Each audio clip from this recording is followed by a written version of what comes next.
In this video, I'm going to give you some bird photography composition tips and tricks, as well as some other techniques I've learned over the years. Now, if you are a beginner bird photographer, you might get some new ideas and things you haven't thought about before. If you are a veteran bird photographer and know what you're doing, you might even get some new ideas here to add to your own bag of tricks.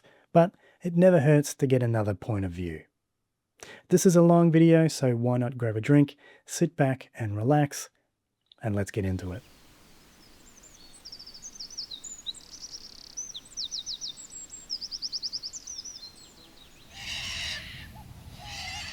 Now, the first thing I want to talk about is capturing behavior. The point of bird photography, obviously, is to capture behavior. You want to tell the bird's story and show off the environment they live in. To do this, you need to understand this behavior and predict movements, which is easier said than done. Sometimes it's nice to get those lovely perched photos, but you also want to show off their behaviors and antics. I always try and capture any antics, any funny moments, such as if they are feeding, are they interacting with their mates or babies, as well as any territory feuding or protection. Bathing is also quite good to get. Honestly, you want to capture it all. Many cameras now have a pre-capture feature where you capture not only the action, but also the action before and after the event. This is a great way to understand framing for movement, and I suggest at least to have a look and wrap your head around that. It's not necessary, but it's nice to know and have. Now, I love a good bird in flight shot as much as the next guy, but a bird against a blank sky tells absolutely nothing. So what you need to do is try and capture a bird in its environment instead. Aim to capture foliage or a nice background.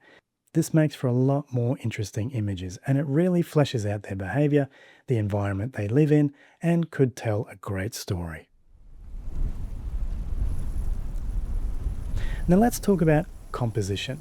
There's no real hard and fast rule here, but a good way to get your head into framing your images more interestingly is to use the grid in camera. Sometimes I like to use this as an easy way to frame a scene. It doesn't take much just to switch it on and realign your shot. For example, I try to put an eye in this location, which can lead your viewer through the frame. It's also good for portraits and subjects in the landscape. The grid can really help as a guide in both photo and video, and if you are a beginner, I suggest that you should have it on by default. I really like to use negative space in my images too. It can be an effective way to show the scale of an environment that your subject lives in. Perfect way to show off behavior, as well as predicting potential movement of your subject. Another thing to think about is to use leading lines. Think fences in landscape photography. Leading lines are a great and easy way to capture an environment, especially if they are actual lines in the shot. Most man-made structures have lines which make it a lot easier to do, but you can also do it with natural locations as well.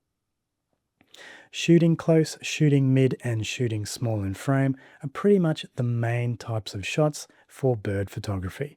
Now, this all depends on what tells the best story and also how comfortable your subject is with you. Close-up portraits are great to show off those beaks or eye details. I absolutely love this superb fairy wren shot. It's one of my favorite wren shots. I also love this galah shot as well. The eyes, the beak, it has it all. Mid shots are your bread and butter with bird photography. They generally always show off that plumage and they always show off that behavior. Plus, they're a lot easier to get than a close-up shot. Shooting your subject small in frame really is more about capturing the subject in the landscape. So think of it more of a landscape style shot. I find these images tricky to pull off. You really need to have a great location to help, but if done correctly, it can either show how small your subject is in the environment or show off their territory. Small in frame shooting also works with smaller focal lengths, like 100mm focal length and smaller. These type of shots are something that I'm slowly bringing into my shooting style, and I'm still working out the kinks, but they are extremely challenging, but really fun to do. Now let's talk about angles. When it comes to angles, first and foremost, get low. The world will open up, to new and exciting possibilities if you get down and get low. Now, this video isn't really about gear, but you can't talk about angles without mentioning tripods and camera platforms. To shoot on the ground comfortably, I highly recommend this, the Ground Pod. It's just a plastic looking frying pan with a screw in the middle to attach your tripod head of choice. I personally prefer a video head over a gimbal head, mostly because I do shoot a lot of video. This simple piece of kit has been an absolute game changer for me, and I can't recommend it enough. You can check out a review that I've done with it in the field right here. If you don't want to lay down, say the ground is too muddy or you just can't physically do it, some tripods have small replacement columns where you can change the main column out and switch it out to something shorter like this. This is the Benro Mark III carbon fiber tripod, and this mini column was included. Folding the tripod out low lets you get close to the ground without being at ground level. To do this comfortably, I'd also recommend grabbing a decent camping stool as well, just so you can sit next to your camera in style and comfort. Now, for those of us that are nearing middle age or have passed it and you want to get down to a low angle, I also recommend doing yoga to stretch out that back, those hips and hammies. You know, sitting at a desk for long periods of time catches up to you, so a good daily 30-minute stretching session can make those long hours laying in the dirt out in the field a lot more enjoyable.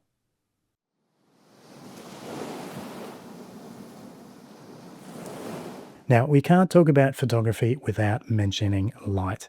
Backlighting is king light for bird photography, but it just means you may need to get up super early to chase the sun. Sunrise, sunset are obviously the perfect times. But those times where you are not in perfect light, such as in the middle of the day, maybe try something different, such as shooting into foliage, so you can create tunnels and add some interesting shadows to your subject. Silhouettes are also a great option. All birds have fantastic outlines, so if you find yourself in harsh light, do a silhouette. I like shooting on overcast days too, since the softer light always looks great and diffused, and you can shoot for most of the day. That's why I absolutely love shooting in the rain too. The amount of different behavior you can see is quite exciting. Rain shooting is a lot more challenging though, but really worth the effort. But backlight shooting is top of the pops, with overcast lighting and rain shooting a close second.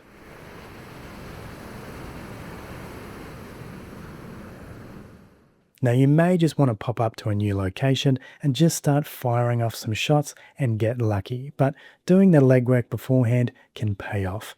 For example, I wanted to be swooped by a magpie while I was riding my bike. To do this, I had to make sure I was in magpie breeding season.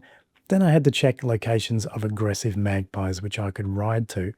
Luckily, there was a website dedicated to magpie attacks.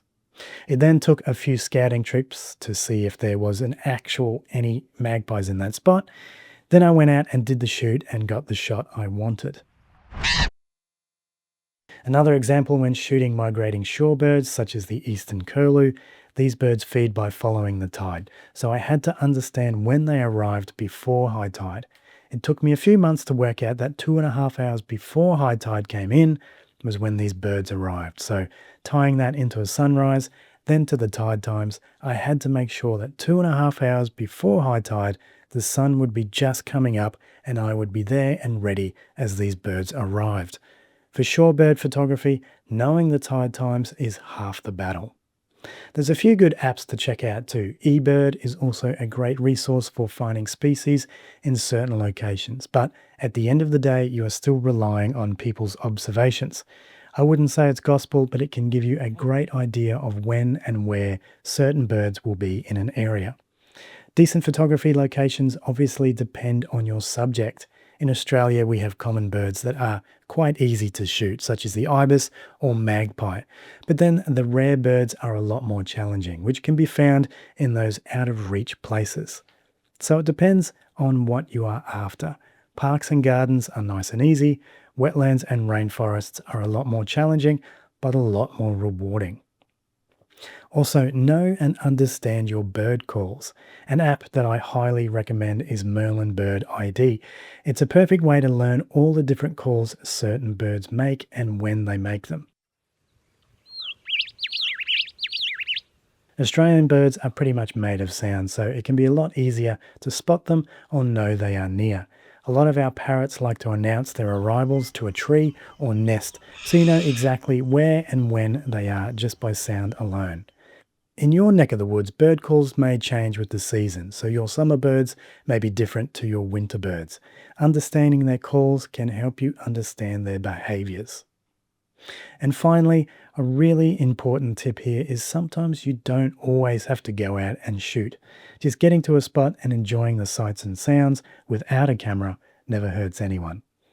Then you come back the next day and shoot anything and everything.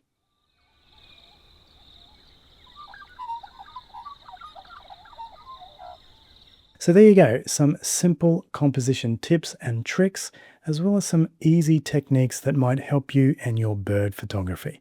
Now, they might help, they might not, but at least it should get those creative juices bubbling, hopefully. As usual, thanks for watching. Don't forget to subscribe, and I'll see you next time. Cheers.